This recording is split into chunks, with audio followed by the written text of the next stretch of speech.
رويني حبا وعشقا ينقلب نبض حياتي، ليكون الليل صمتا أنت فيه ذاتي، تائها من غير درب قاصدا نيل الثريا، واسقني منك عطاء كي تقر النفس فيا. أنت ما زلت خيالا في هواه القلب ذائم، كل ليل منك طيف لمع بين الكواكب.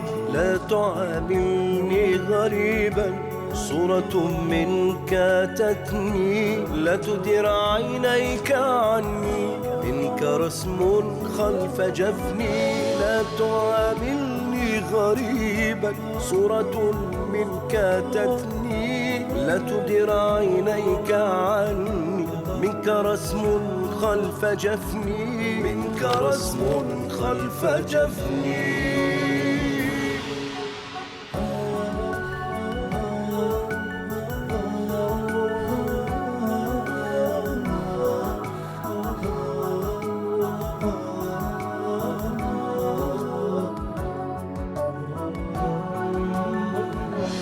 أنت دوما كنت جنبي، بك كالأحلام ليلي، وانتهت بقاع عمري وأناديني كغزلي. أنت دوما لي كظلي، وأنا دوما وحيد.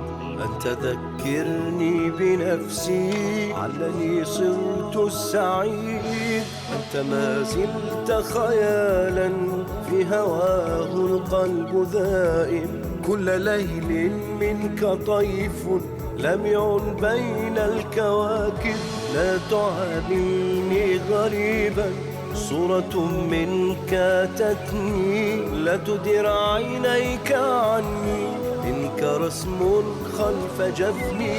لا تعاملني غريبا، صورة منك أتتني، لا تدر عينيك عني، منك رسم خلف جفني، منك رسم خلف جفني.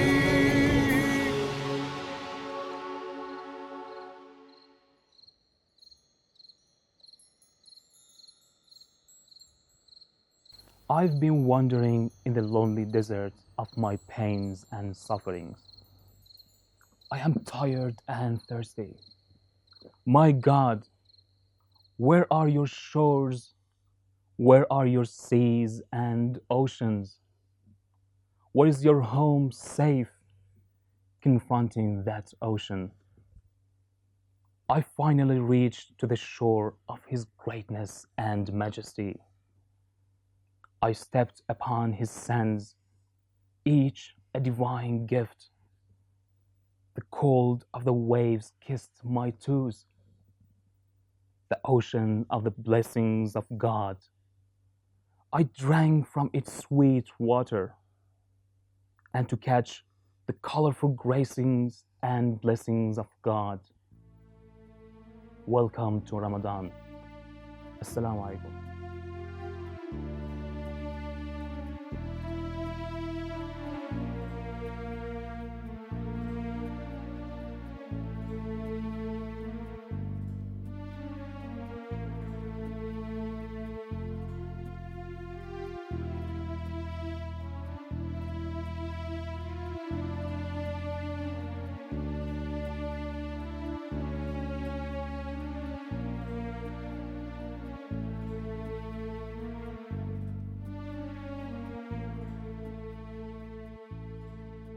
With things, ideas, people, places, and even memories.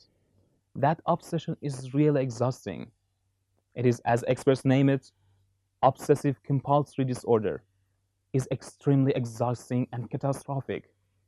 According to Susan Degger-White, this disorder controls 7.9% of people of the population of the world. It's really horrible. You cannot live normally. You cannot, encounter with people and live your life normally. It is really exhausting. There are really some reasons for this obsession.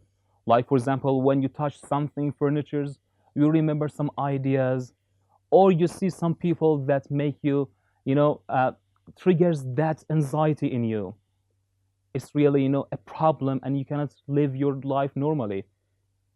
But yet, there are some solutions, because you cannot live and worship God with that obsession. You always believe that there is a problem in your worship.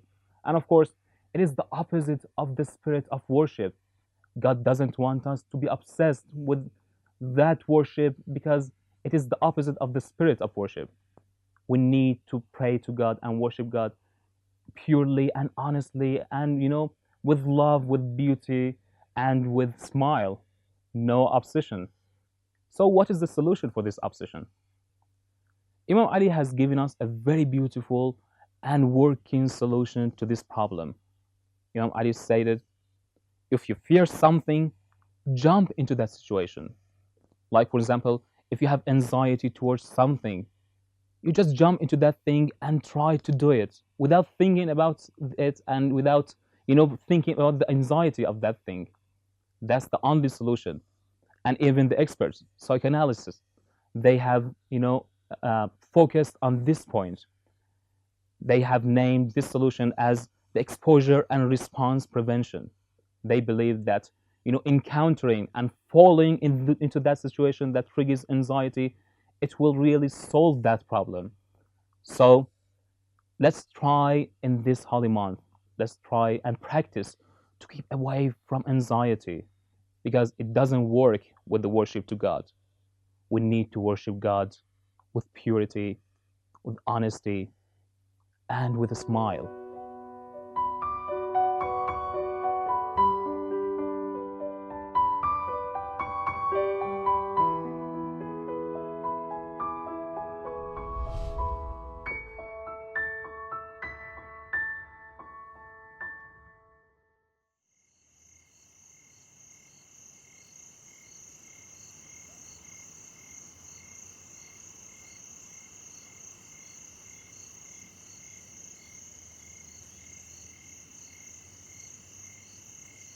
بسم الله الرحمن الرحيم. اللهم إني كلما قلت قد تهيأت وتعبأت وقمت للصلاة بين يديك وناجيتك، ألقيت علي نعاسا إذا أنا صليت، وسلبتني مناجاتك إذا أنا ناجيت.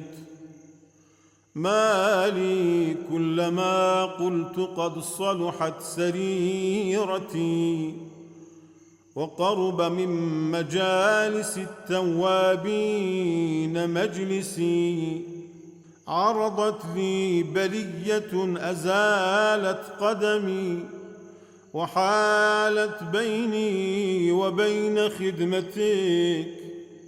سيدي، لعلك عن بابك طردتني وعن خدمتك نحيتني، أو لعلك رأيتني مستخفا بحقك فأقصيتني، أو لعلك رأيتني معرضا عنك فقليتني، أو لعلك وجدتني في مقام الكاذبين فرفضتني، أو لعلك رأيتني غير شاكر لنعمائك فحرمتني، لعلك فقدتني من مجالس العلماء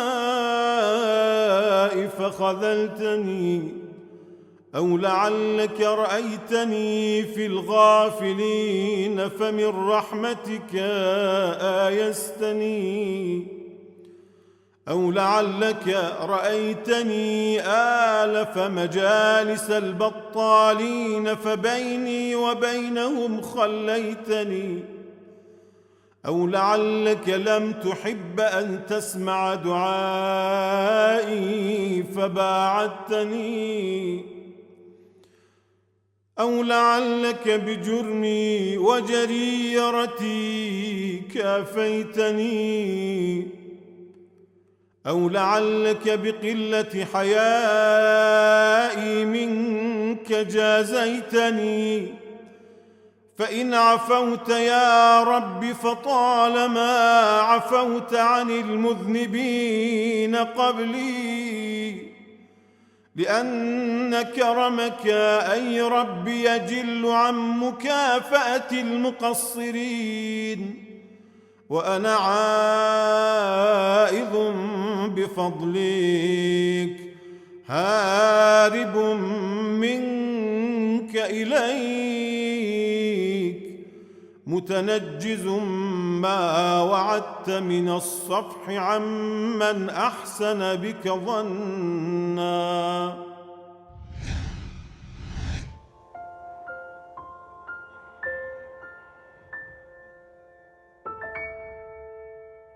In the name of God, most gracious, most merciful, all praise is only Allah's, Lord of the worlds. May His peace and blessings be upon the Master of all prophets and apostles, Muhammad, and his pure, immaculate Ahlul Bayt, especially Imam of Age. May Allah hasten his glad advent. Salam to you, my dear brothers and sisters. As you know, in the previous session, we talked about the validity of taqleed and following our legists and mujtahideen. But in the previous session, we just talked about the validity of taqleed and its existence in the age of the Holy Prophet Muhammad, peace be upon him, and in the age of his infallible successors. And we said that this is something documented and based on authentic ahadith. It's something which is reported. But today we're going to talk about the affliction and catastrophe which has been started from centuries ago, especially the one which we Muslims and all believers, and especially believers, community and society is suffering from. I mean the occultation and major occultation and absence of Imam of the time, Al-Mahdi, may God hasten his glad advent. You know, when our Imams, and especially when the Holy Prophet Muhammad, peace be upon him, when the infallibles were alive, people used to consult them, refer to them for solving their problems, for asking them questions, not just their problems, even also for asking about Islamic studies to learn from them. But the thing which is really a catastrophe these days is that after the major occultation of Imam Zaman, Imam of Age, there is no infallible who we can ask our questions from. We can solve our problems. We can learn Islamic studies. This is a question maybe posed by all Muslims. What can we do? You know, if we believe that our Imams, and especially Imam of Age, was an infallible, we have to believe in this. We have to trust him. We have to believe in this, that he was concerning about us. This was a great concern for him, that what should we do after his major and great occultation? He, peace be upon him, gave us best guidelines that were not given to Muslims before him. Those guidelines are mentioned in different ahadith, which the most important one is this one, that which is known as Maqbula Umar ibn al-Handala, the hadith which is accepted by all legists and ulamas. And that is that Imam of Age, Al-Mahdi, Imam of the worlds, peace be upon him, says, وَأَمَّا الْحَوَادِثُ الْوَاقِعَةُ فَارْجِعُوا فِيهَا إِلَى رُوَاةِ حَدِيثِنَا فَإِنَّهُمْ حُجَّتِي عَلَيْكُمْ وَأَنَا حُجَّةُ اللَّهِ عَلَيْهِمْ. This is the guideline that Imam of the worlds, Al-Mahdi, peace be upon him, gave the humanity, not just to the believers, to those who are following themselves. No, this is the best guideline for all the humanity. And that affliction I told you, that catastrophe and disaster I told you, will be solved by exactly doing upon this great hadith. It means, and in the coming happenings, consult to the narrators of our ahadith. To whom?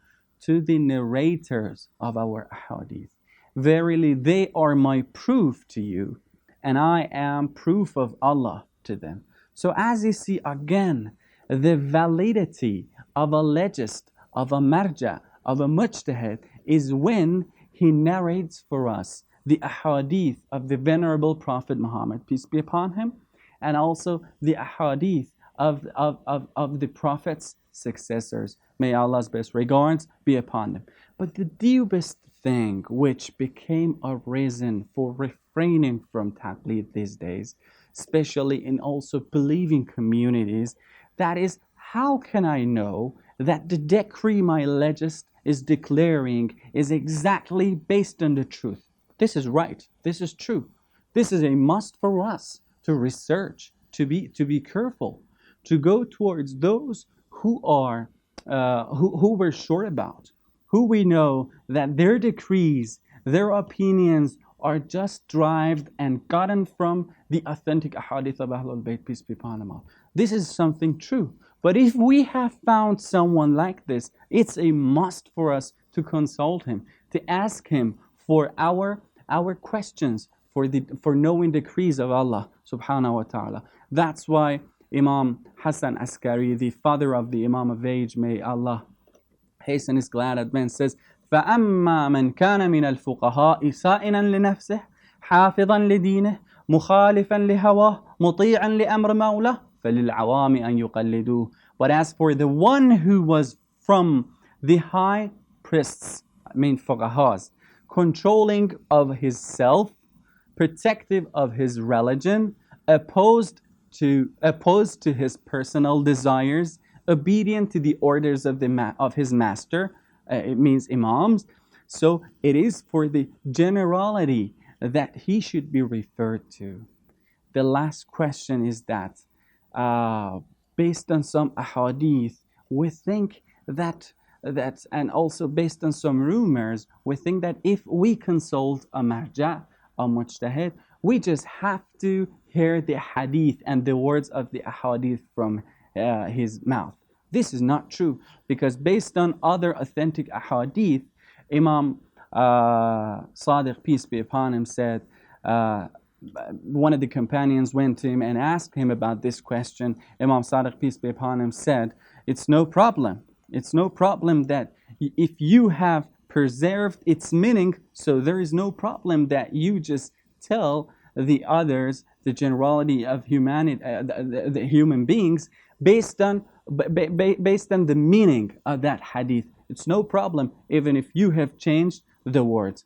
In consequence, the only way of learning Islamic teachings and knowing Allah's decrees in ahkams for the generality of people, especially in these days, is following a just, trusted legist. Don't forget that. Thank you. Goodbye.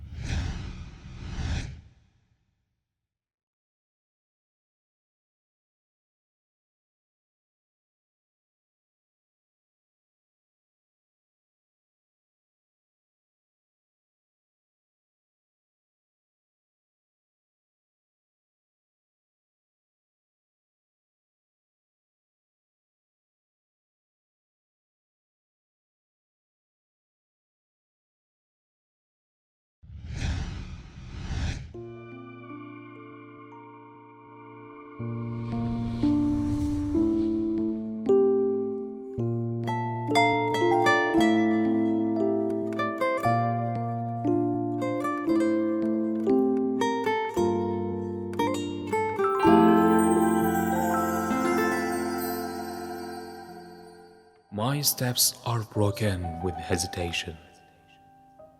Even the rugs of the yard are brighter than me. Who is brighter, me or a piece of stone? A piece living in the yard wakes up in the yard and sleeps in the yard. A piece of tile on which the name of the Imam is engraved. The light of the lantern is dissolved in the presence of the Imam.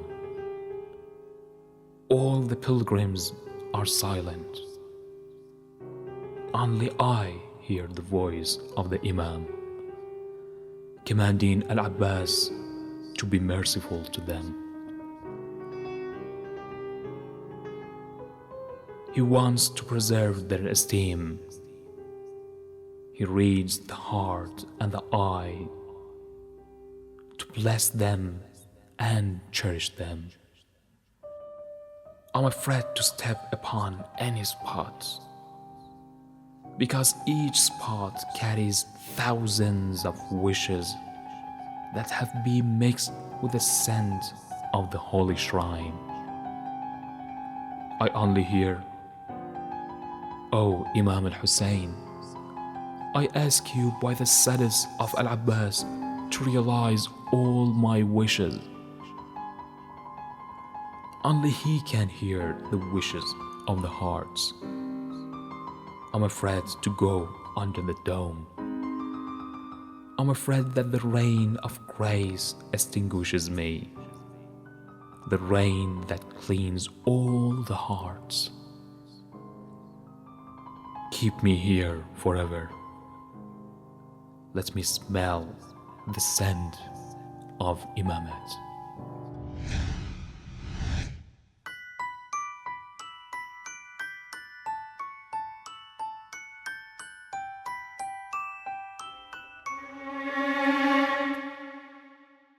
There have been new discoveries in medical fields that they are able to freeze and to preserve your body for the hope that one day they can bring you back into life. And they were successful in freezing the bodies, but not reviving those bodies into life. The surprising fact is that they were successful in bringing back the memories of the dead bodies of a pig and a rabbit. They were really successful, and they are trying to apply it to human beings. But the bad truth and the bad fact is that first you need to die, and then they bring back or they upload your memories into a system, exactly like the movie Transcendence. I think you have watched that movie. It's an amazing movie. So it works in that way. That's why I cannot really decide on your behalf, but I believe it's a very horrific decision to do that, because I do not really like to live without the people I love, without the places I love, without the memories I love. Because in the future, I think I will find nobody of those people I really love. Again, the other bad thing is that you live your life without enthusiasm, because you will live for the hope that one day you will come back into life and continue your good work. That's why you will remain idle without doing anything significant in your life. That's why you will continue your life without doing or presenting something positive to the society. I can refer to the hadith from Imam Ali. It's a very beautiful and amazing hadith that he said, "The people of mind are as immortal as this world goes on." Imam Ali wanted to say that your immortality, resides in what you leave behind yourself after you die. Your physical body might be engraved and vanish from life, but your memories, the things you have presented to the society, will remain forever. That's the good thing. That's the way you can, become immortal and live for eternity. And again, this reminded me of a poem by Tennyson, the great English poet. I can refer to and read some lines from that great poem. Tennyson said, the woods decay and fall. The vapors weave their burthen to the ground. Man comes and tills the field and lies beneath, and after many a summer dies the swan. Me only cruel immortality consumes, I wither slowly in thine arms. Here at the quiet limit of the world, a white-haired shadow roaming like a dream, the ever-silent spaces of the east, far folded mists and gleaming halls of morn. To hear me, let me go, take back thy gift. Why should a man desire in any way to vary from the kindly race? To hear me, let me go, take back thy gift. Why should a man desire in any way to vary from the kindly race of men, or pass beyond the goal of ordinance, where all should pause, as is most meet for all?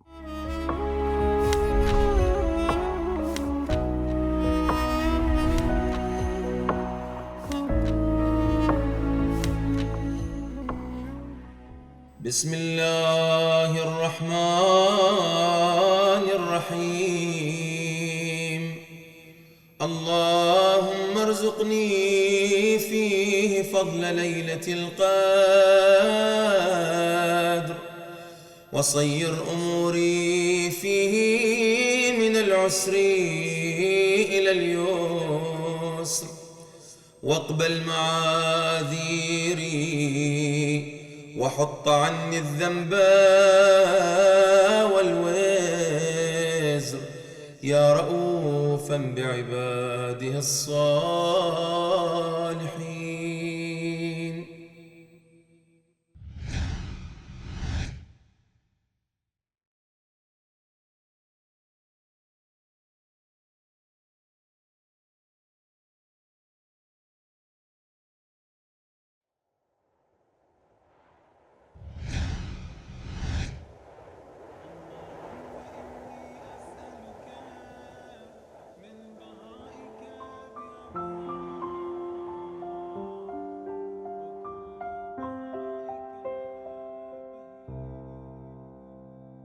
Today, we are living in a world full of violence, killing innocent people, ethnic cleansing, and mass murdering. All these acts, terrorist acts, are religiously and ideologically justified. All the terrorists, before killing innocent people, before exploding themselves among innocent people in the markets, in the streets, they claim that they are meeting God within moments, or meeting the Prophet or the angels. Of course, no one kills for fun. They are ideologically justified. The world is full of poison, full of terrorist acts and violence. I believe this is the best opportunity to introduce the name of Ahlul Bayt to the world. They are the antidote to this poison spreading around the world. Ahlul Bayt have taught us the discourse and the narrative of love, beauty, peace, and acceptance of others. Now, it is the best opportunity to introduce the name of Ahlul Bayt, the name of Imam al-Mahdi, the inheritor of Ahlul Bayt, who have given us, nothing but beauty to the world.